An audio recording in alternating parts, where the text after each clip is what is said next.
Oke, teman-teman, kembali lagi ke tutorial berikutnya. Jadi, di video sebelumnya kita sudah membuat aplikasi chatting sederhana ya. Nah, sekarang kita coba mendemokan masalahnya. Jadi, kira-kira ada masalah apa nih di aplikasi chatting sederhana ini? Misalkan ini server yang normal ya, seperti ini ya kan. Nah, tadi kan cara jalankan codingannya yaitu adalah kliennya akan ngirim ya kan ke server. Kemudian dari server ngirim ke klien berikutnya. Kayak gitu. Nah, eh, jadi komunikasi kliennya melalui server, selalu melalui server. Nah, bisa aja kan servernya tuh nakal ya. Servernya tuh misalkan ngedit-ngedit pesannya gitu ya.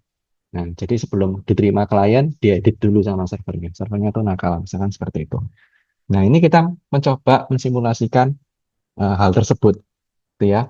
Jadi caranya gimana? Caranya adalah eh, di sini kita bisa di klik kanan gitu ya. Kita bikinkan misalkan, tapi sebelum itu kita rapikan dulu aja ya. Jadi misalkan ini adalah yang asli ya, codingan aslinya. Jadi di sini kita bisa bikin folder aja deh, biar gak bingung ya teman-teman. Bikin folder, terus kita sebut ini base ya. Base itu kan yang asli gitu ya, sebagai basis. Ini silakan di cut atau di copy atau di cut ya, enaknya. Di copy aja deh, di copy ke base ya teman-teman ya. Di copy ke base seperti ini, jadi base ada seperti ini. Nah, jadi base ada client server.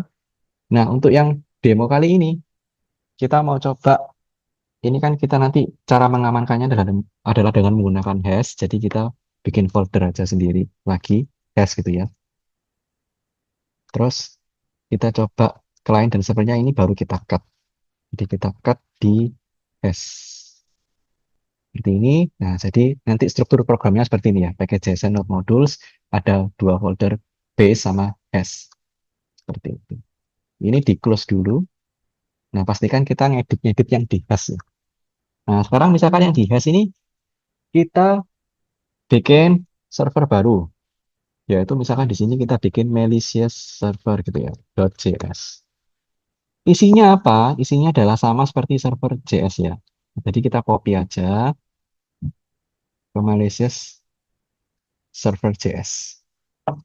Nah, tapi di sini kita ganti ya.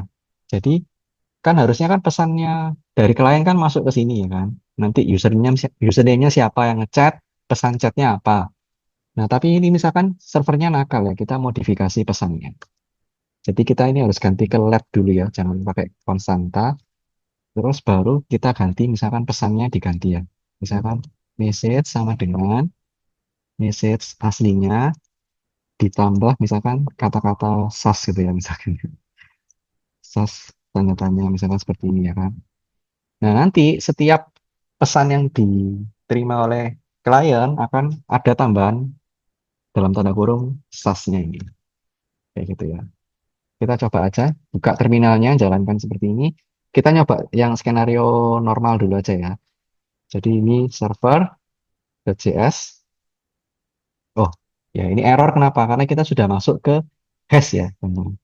Jadi jalankannya adalah kita harus masukkan node hash spasi server, bukan spasi, slash ini ya, server.js. Nah, seperti ini. Kliennya juga sama. Jadi kita jalankan yang di folder hash. Jadi node spasi hash slash client.js. Ini juga sama. Node hash slash client.js. Jadi kita pakai Alice di sini. Di sini kita pakai Bob. Ya kan? Nah, sekarang coba. Misalkan Alice-nya ngechat, Hi Bob. Harusnya normal ya. Keluar Alice, Hi Bob. Ini Hi Alice. Bobnya ngirim Hi Alice, keluar di Alice, Bob, titik dua, Hi Alice.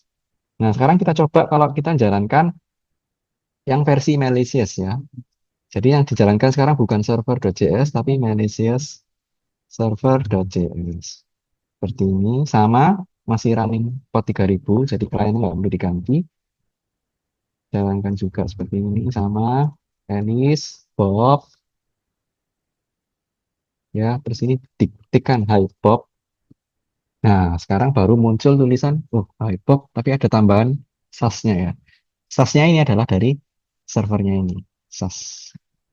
Demikian juga sama, kalau Bobnya ngomong Hi Alice, tanda tanya gitu ya, nanti akan keluar SAS-nya juga di sini. Karena SAS ini adalah hasil editan dari si server. Seperti itu.